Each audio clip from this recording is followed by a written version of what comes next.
आज की कहानी कहानी नंबर 3। भारत में शिक्षा एक अपराध होते चला जा रहा है। अंग्रेजों ने जिस तरीके से भारत की शिक्षा व्यवस्था को ध्वस्त किया और अंग्रेजी शिक्षा पद्धति को लेकर आगे बढ़ने का जो काम किया, आज अंग्रेजियत के नाम पर भारत को बढ़ाने की कवायद चल रही है। सभ्यता, संस्कृति और संस्कार जैसे शब्द भारत की डिक्शनरी से अब गायब होते हुए नजर आ रही है।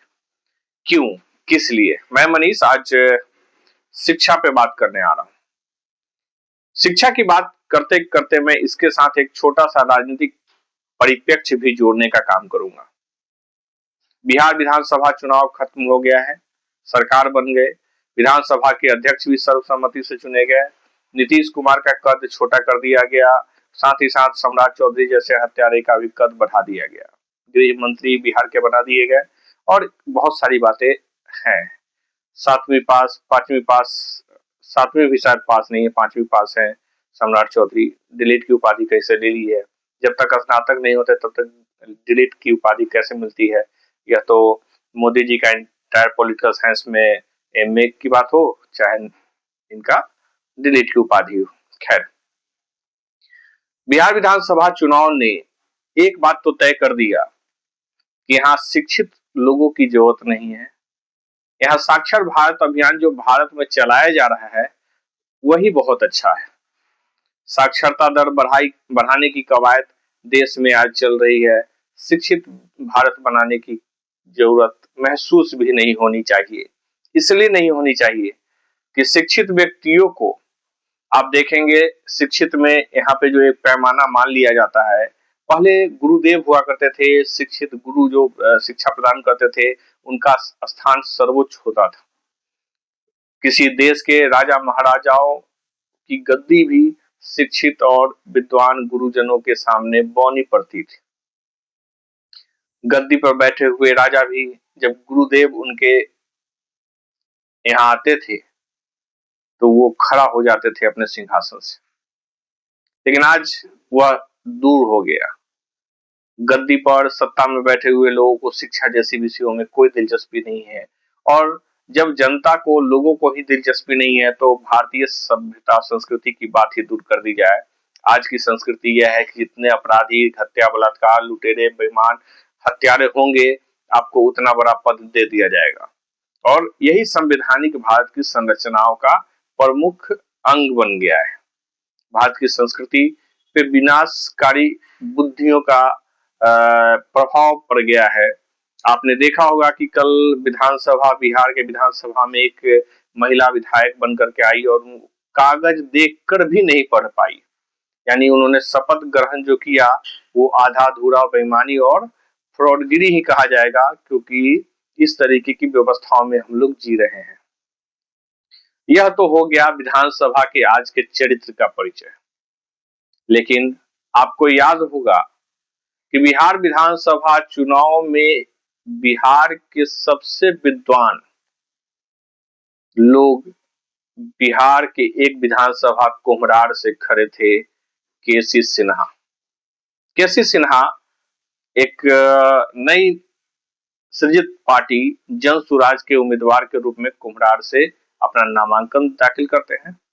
केसी सिन्हा का नाम आते ही एक चीज तो दिमाग में आ जाता है कि आज दुनिया में करोड़ों युवा केसी सिन्हा की पुस्तक से ही पढ़कर वो इंजीनियरिंग किए, वो आईआईटी किए, जो भी पद पे अगर कहीं अच्छे जगहों पे होंगे और मैथमेटिक्स की दुनिया में अगर वो बादशाहत के साथ खड़े होंगे और मैथ के सहारे, वो गणित के सहारे वो जीवन अपना जीने का प्रयास कर रहे होंगे, उनकी गणित से पहचान होगी, तो लगभग 3 पीढ़ी अभी होगा और चौथी पीढ़ी भी पढ़ रही होगी पुस्तक केसी सिन्हा के द्वारा लिखी हुई। विधानसभा चुनाव में जब केसी सिन्हा का नामांकन होता है, नाम आता है, तो एक हर्ष दिखाई देता है।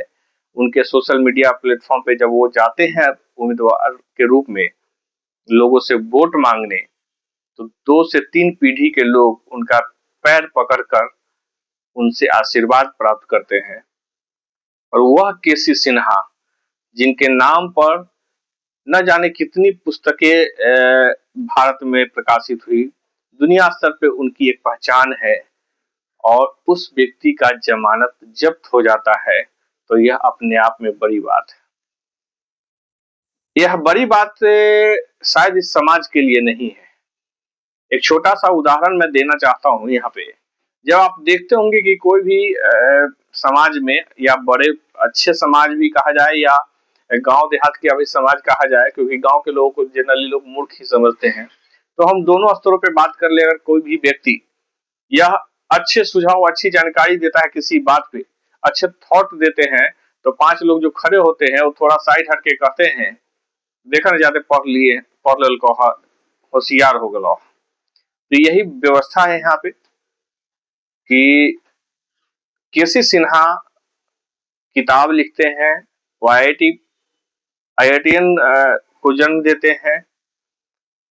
विकास उनके लेखनी से पैदा होता है, लेकिन उनके सहारे भारत की शिक्षा व्यवस्था, बिहार की शिक्षा व्यवस्था की एक नींव रखी जा सके, इसके लिए वो उपयुक्त व्यक्ति नहीं थे। उपयुक्त व्यक्ति शिक्षा व्यवस्था के लिए यहाँ पे सम्राट चौधरी हैं, जो 5वीं फेल हैं, हत्यारे हैं, मर्डर हैं, वो हैं, इसलिए गृह मंत्री बन गए। शिक्षा मंत्री भी बहुत विद्वान लोग बने हैं, क्योंकि समाज को ऐसे ही लोगों की जरूरत हो गई है।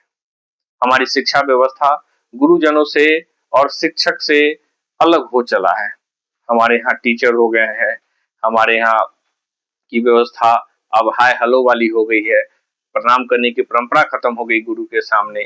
गुरु के सामने लोग आज भी हम जैसे लोग तो अच्छे शिक्षित व्यक्तियों के सामने उठने बैठने के समय एक बार सोचते हैं। साथ ही साथ अगर कोई हमें पढ़ाया हुआ गुरुदेव मिल जाए तो उनके सामने भी बैठना उठना एक सोचनीय विषय बन जाता है। बहुत असहज महसूस होता है जब किसी पढ़ाए हुए व्यक्ति के साथ बैठना हो, और खास करके उन व्यक्तियों को लेकर अगर मतदान करने की बात हो तो बिना सोचे समझे हम लोग मतदान कर सकते हैं और अच्छी व्यवस्थाओं को चुनने का प्रयास होना चाहिए, यह अहम होता है।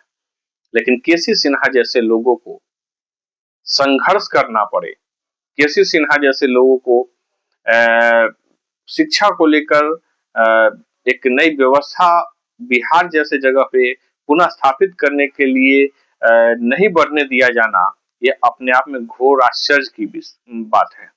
और ये केसी सिन्हा से कुम्हरार के जनता का ही दोष नहीं है, ये पूरे बिहार की बात है।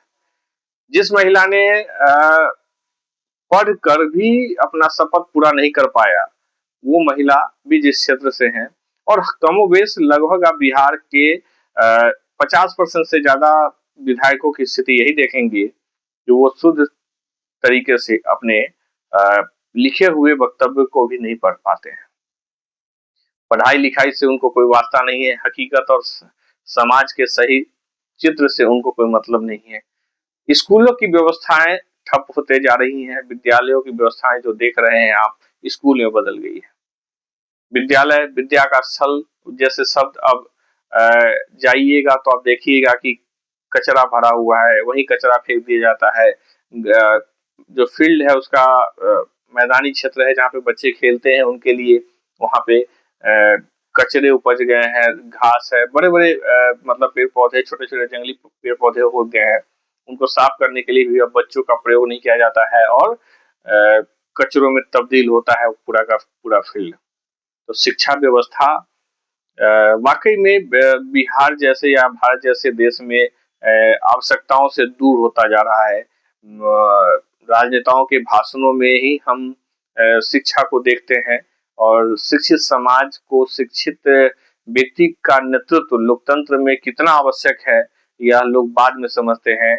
मैं वही जानना चाहूंगा कि क्या केसी सिन्हा के लिखे हुए पुस्तकों को आप सभी लोग अब पढ़ना बंद कर देंगे? क्या अपने बच्चों के हाथों से केसी सिन्हा के पुस्तक ले लेंगे? क्या इतनी हिम्मत है या इतना हिम्मत दिखा पाएंगे कि केसी सिन्हा की पुस्तकों पे दरकिनार करके, या किसी भी पुस्तक को, क्योंकि कोई भी पुस्तक लिखने वाला बहुत विद्वान और बहुत ही ऐसे व्यक्ति हैं जिनको पूरे भारत के स्तर पे हर राज्य के स्तर पे शिक्षा विभाग में उनको बिना शर्त के उन्हें शिक्षा विभाग की कमेटी का सदस्य बना के रखना चाहिए, जिला स्तरों पे कमेटी बना के रखनी चाहिए, ताकि एक बेहतर राष्ट्र का निर्माण हो सके। पढ़ाई के क्षेत्रीय स्तरों पे पढ़ाई को मजबूत कैसे किया जा सके, उसके लिए उनको एक कमेटी के अधीन जरूर रखना चाहिए। हर जगह 25 से 50 51 लोगों की कमेटी हर जिला स्तर पे, राज्य स्तर पे और देश स्तर पे बननी चाहिए, हर जगह से लेकर,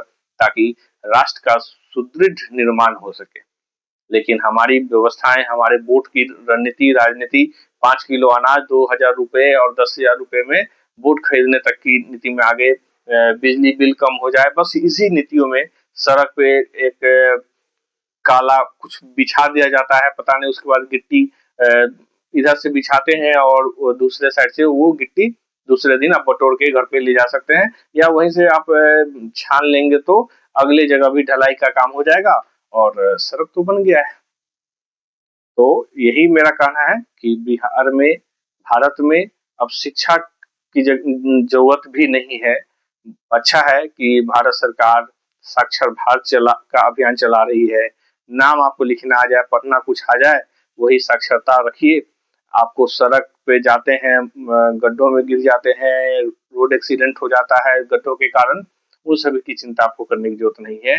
तो आज की कहानी यही है कि शिक्षा से समाज का उदय होना चाहिए, लेकिन हमारा समाज शिक्षा को, शिक्षित व्यक्तियों को अनसुना करते जा रहा है।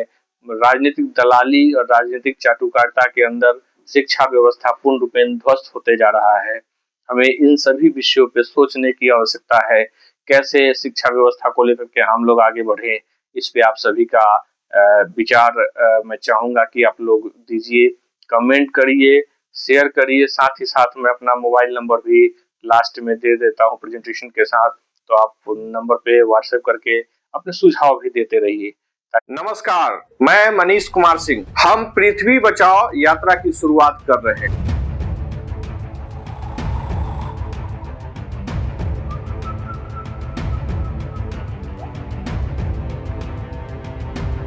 तिरहुत शोध एवं विकास प्रतिष्ठान, Bharat Vaishali, Tirhut research and development foundation. हमारा लक्ष्य विकास के साथ सुरक्षा। बना लेंगे मिलकर अपना घर और जीवन बेहतर। अगर ब्रह्मांड को बचाना है तो संपूर्ण देश की सोच को बदलने की जरूरत है। हमें बढ़ाना होगा कदम पूरे भारत के लिए। हमारी है जिम्मेवारी कि हम पृथ्वी से संपूर्ण ब्रह्मांड की करें सुरक्षा। आप सभी का धन्यवाद।